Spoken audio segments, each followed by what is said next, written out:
not even gonna lie, I am so tired right now. I just went to get this iced coffee with almond milk type thing, and I'm so tired. But here what?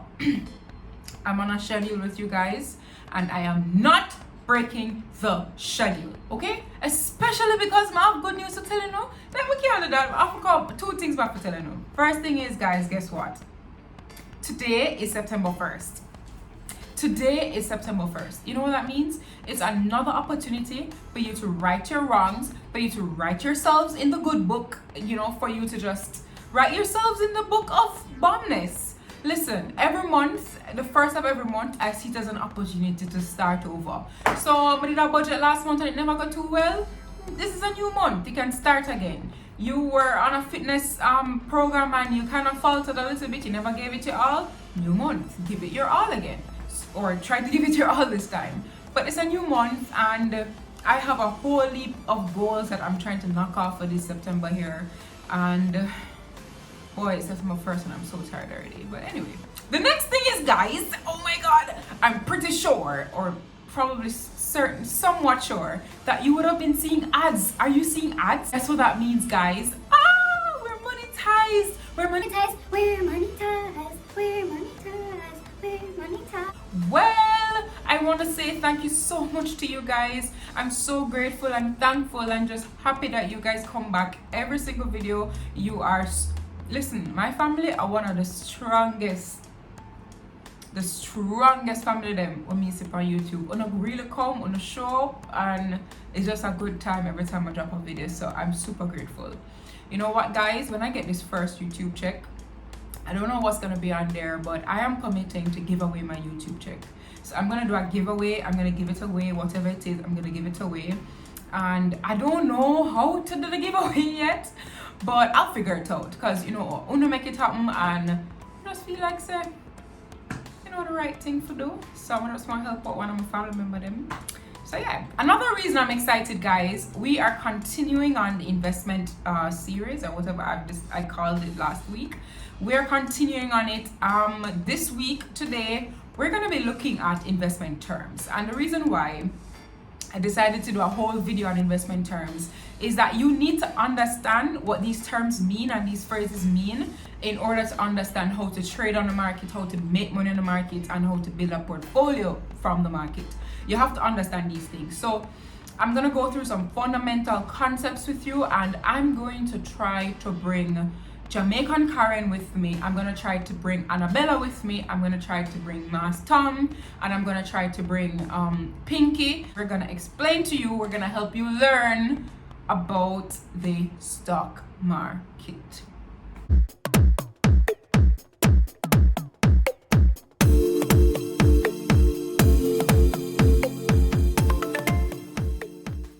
First up, I'm going to explain to you what a share is, also known as a stock. I'm gonna explain to you what this means. I'm pretty sure you hear it all the time. People tell you they have shares in NCB, shares in Wisynco, shares in Fontana. They tell you that they're gonna buy some stocks in Apple, or they're gonna buy some stocks in Lasco. I'm pretty sure you've heard it.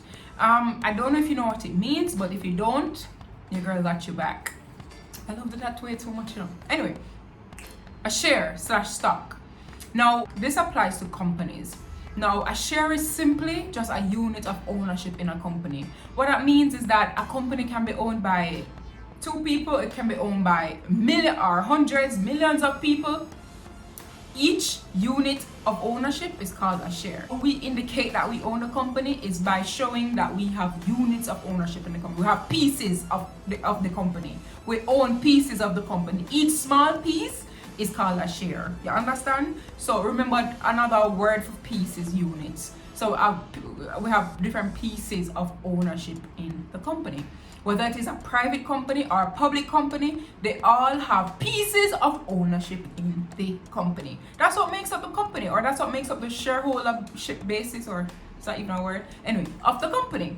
Now, why did I bring up the difference between public and private company? Well, the next phrase we're going to talk about will be an IPO. Yes, especially if you did tune into the market last year, or if you were living not under a rock last year, I'm pretty sure you would have heard the phrase IPO. You would have heard it like every other week. were going public like crazy. So I know that you have heard of it. Now, what does it mean? IPO stands for Initial Public Offering. I wish I had like a bomb editor who could just put Initial Public Offering on the screen, but it's just me. Anyway, we need to understand the difference between a private company and a public company. A private company is privately owned. It's owned by persons privately, usually by family and friends. You have a say as to who can become owners in the company. It is not available for sale to the public. The shares / units of ownership are not available for sale to the public. A public company, the shares are available for sale to the public. So the difference between the two: private company, shares not available for sale to the public; public company, shares are available for sale to the public. Now, you may be asking yourself, well, Anna, can a private company ever become a public company? Yes, it can. Now, a private company can become a public company, and how it does that is by doing something involving an IPO. The private company will say, hey, public, we're going to offer some. Remember, I said that's the operative word. We're going to offer some of our shares for sale to you, the public, at this price. The public then says, yeah, man, we're going to buy some. So you buy some and then paperwork, and then the private company becomes a public company. The next thing you may be asking is, hey, Anna, so that first set of shares that the company puts out to the public or offers to the public for sale, is it that after they do that, they cannot ever offer more shares to the public for sale? No, that's not the case. Companies can offer more, public companies can offer more shares to the public for sale.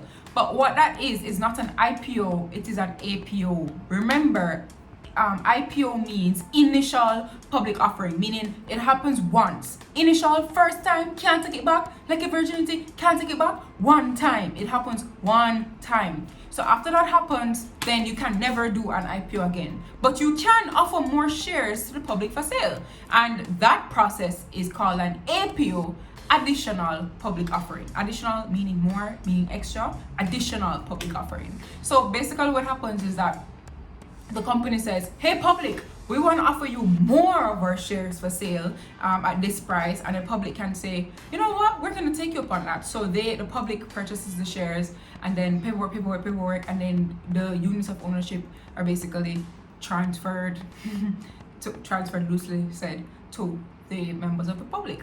And that's what it is. That's the difference between an IPO and an APO. An IPO happens initially. It takes a private company to a public company. It happens one time initially. APO it can happen multiple times after the IPO has been done. Once a company is a publicly traded company and it wants to offer more shares for sale to the public, it can always do an APO. Now, why would a private company ever want to become a publicly traded company? Because when you're a publicly traded company, all their business are out on road, you have to publish financial statement, you have to do all sorts of things. So why would you want to do that? Well, here's the thing. If you are looking to do massive expansion, for example, and it requires substantial capital that your business itself would either take years to generate, or it's just not capable of generating that amount because of its current size, you could then say, hey, all right, we're going to go to the public. Because what happens, remember when you do an IPO, the public is buying your shares. So that money that you public I buy a share for, the money I go to the private / public company. I go to the company where boasts the IPO. So the money there, I go to the company. The company can use the money then do them expansion, or them can increase some product line or whatever it is. Another reason a private company may want to go to become a publicly traded company is that they probably are in debt, and they want to write off the debt so that they can use their money to expand and to grow. So why would the public ever want to buy into an IPO just because they're trying to clear debt? Well, remember, not all debt is bad debt, and if you balance the numbers, if you look at the numbers, then it probably works out to be that it's a good buy. For example, if the company took a loan to build a warehouse facility and the loan is say $40 million, based on the past performance and the trajectory, they can see that the company is performing really well. They're managing their loans, their debt really well. It's just a matter of it's gonna take years for them to clear it if they continue on the same plan. Then you would say they have their house in order, so you would buy into that type of a thing. So those are some reasons why a private company would want to become a public company. Bull, bear. What's the difference between a bull market and a bear market? First of all, I should say I don't even understand why we're using bull and bear, because I find bears to be very aggressive. They eat people, right? Anyway, so what's the difference between a bull market and a bear market? Let's tackle a bull market first. Now, a bull market is literally what was happening last year. No matter the share price, people are run down the shares. People are buying shares left, right, and center. And fun fact, because people are buying shares left, right, and center, it's actually driving up the value of the share, the market value of the share. So people are run down shares, the share price them are increase, and people still are run down shares. It's an aggressive market. That's a bull market. What's a bear market? Well, when the opposite is happening. Who let the COVID out? Who let the COVID out? That's kind of what's happening now. COVID bust, and everybody's pulling out of the market. Everybody's selling their shares, and because they're selling their shares, the market value is plunging. The market is just doing woo. But that's all it is. Bull versus bear. Must have that stock. I must have that stock. Yes, it's gonna cost you. Sure, it's gonna cost you an arm, leg, kidney, backbone, all of the other organs that you can contribute, your eyes. It's gonna cost you all that. Are you willing to pay? I am! Oh my god, I want the share right now! Bull market. Bear market? COVID! Oh my god, it's on fire! The earth is on fire! Oh my god, I want to sell all my shares! Sell them all! Bear market. You can't forget this now, because you just forever remember. Just remember Anna selling her kidney, eyes, everything. For the bull market. Remember Anna running up and down because the earth is on fire and she wants to sell all of her shares as the bear market. Thank you. Next. Hi, I'm Annabella. I love what you're doing here, NCB. I so love what you're doing here, NCB. Love it. I'm gonna need to buy all of your shares. Do you have change for $5,000? I'd love to buy you right now. Yes. Can somebody please tell Annabella that that's not how you purchase shares? Can somebody please tell Annabella that's not how you purchase shares? A lot of Jamaicans don't know this. You're interested in buying shares in a company. Say you love how NCB is operating and you love their financials like Annabella. You love Wisynco. You want to get in on the action. You want to become a part owner because you understand shares. You understand how shares work. So you want to get some shares in the company. You want to own it. Well, how you do that is not by going to Wisynco or Wisynco's head office and saying, hey Wisynco, love what you're doing here. I'd love to buy some of your shares. Here's some cash. Can I get a receipt? Not how it works. You have to purchase shares through a broker, a licensed broker. How you do this? Do you have to go find a brokerage house and sit down and every time you want to buy shares, you have to go down there and you know how, that's not how it works. What you do is you open something known as an investment account. So that's the concept we're looking at right now. An investment account. You open an investment account at any of the brokerage houses. You just want somewhere that can allow you to purchase shares. I have my favorites, which I'm not gonna say because clearly I don't want to get sued. Anyway, open your account at the brokerage house. They operate very similar to a bank account. You need your ID, proof of address, job letter, all that to open your bank account. Same thing for your investment account. Once they open your investment account, most investment houses, you can hop online and you can see your account, just like online banking. Now, you want to purchase a share, you can either send an email to your broker and say, hey, I'd like 1,000 units of NCB at market price. Please let me know when it's done. Or you can do it yourself at some other houses. You can literally hop online, type NCB, plug it in, and you buy the share. That's how it works. But you have to do it through an investment account. You can't just walk up to them and ask them for shares and if they have change for $5,000. Next up is a prospectus. Now, what is a prospectus? I'm gonna make this super simple for you. A prospectus is almost like a proposal, like a marriage proposal or a man asks one woman for being woman type of a thing. It's just a proposal. So the company, and remember, a prospectus comes into play when an IPO is being done or when an APO is being done. Now, remember, the company is offering its shares to the public for sale, right? It's offering for sale its shares to the public. Now, you public, not gonna just want to buy no puss in a bag type of thing, right? You want to know where you buy. So, say for example, the Blue Limited a company that don't exist. Blue Limited wants to become a public company, so it's offering its shares for sale, offering its shares to the public for sale. And so it's doing an IPO. Now, you've never heard of Blue Limited because what the hell is a Blue Limited?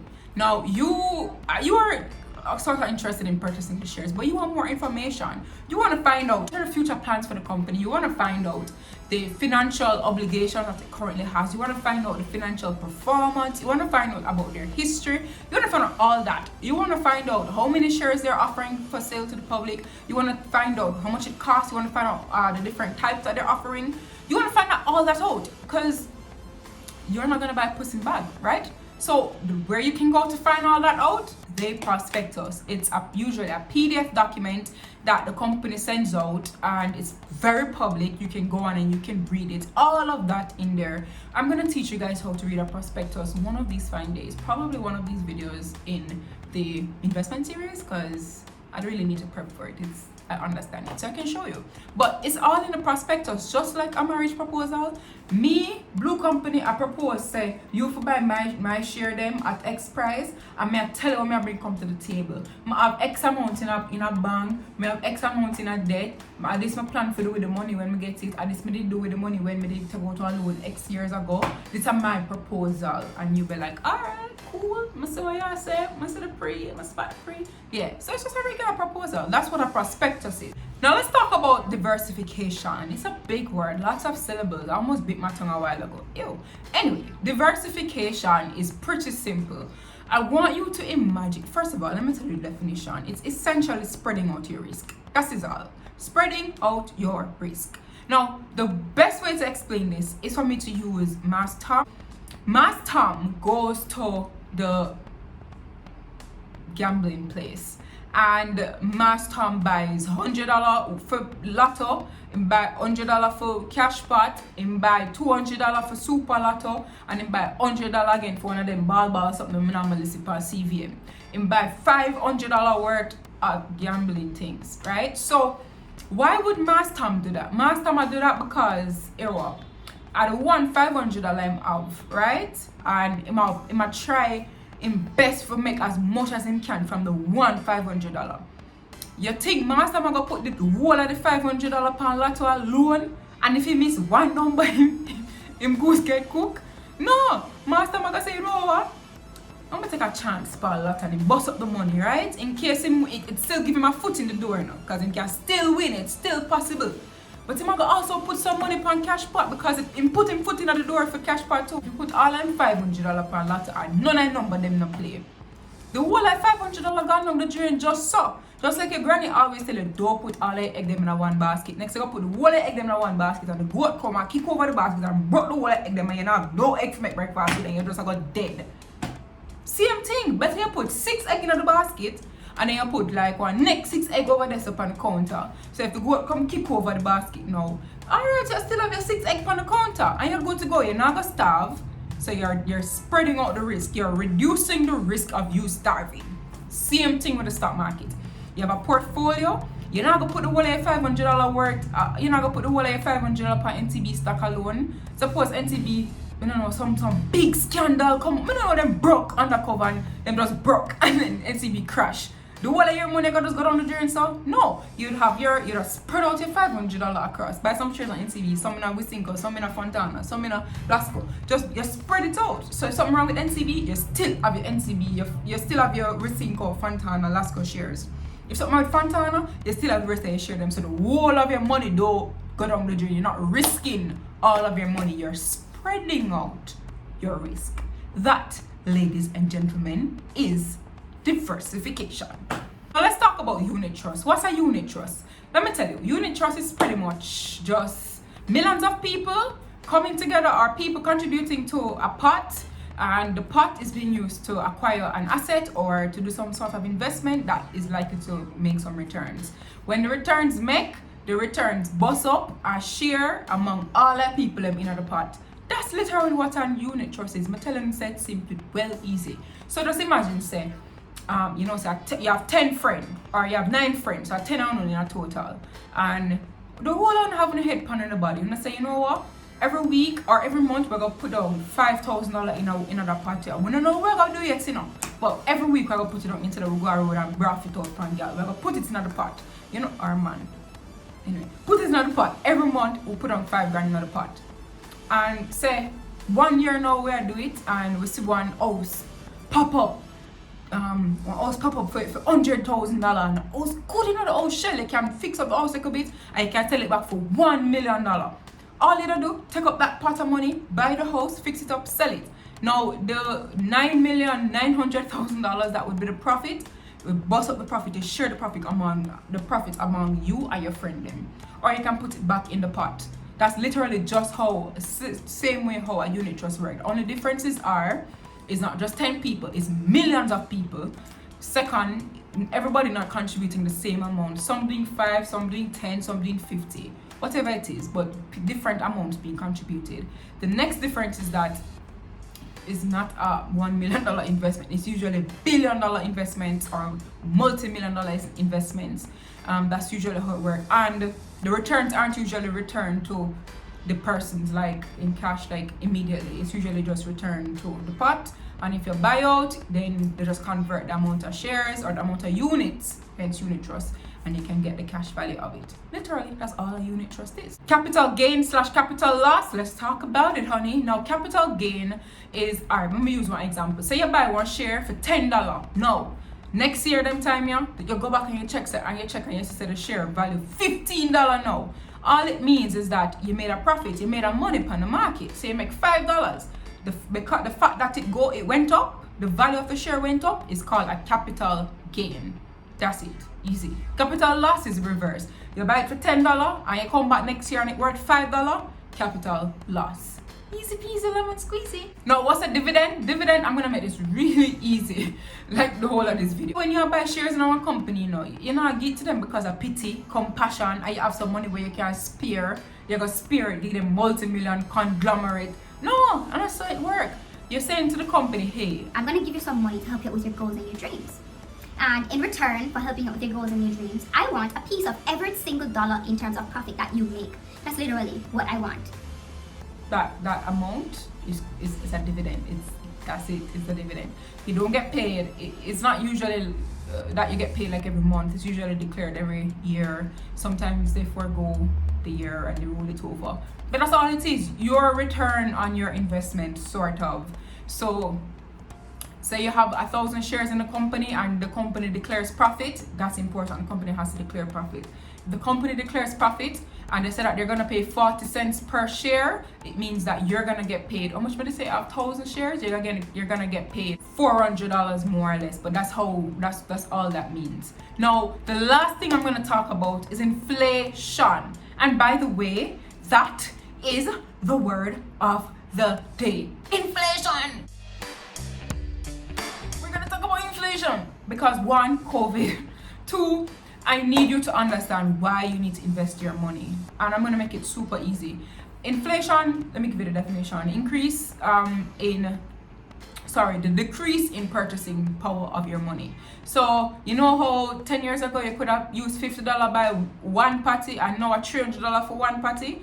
The reason is that your $50 has lost its power. $50 can't buy a patty no more. So you need one heap of $50 to buy one patty. That's how it means. That's what it means. If the reverse had happened, then your $150 could have buy one heap of patty.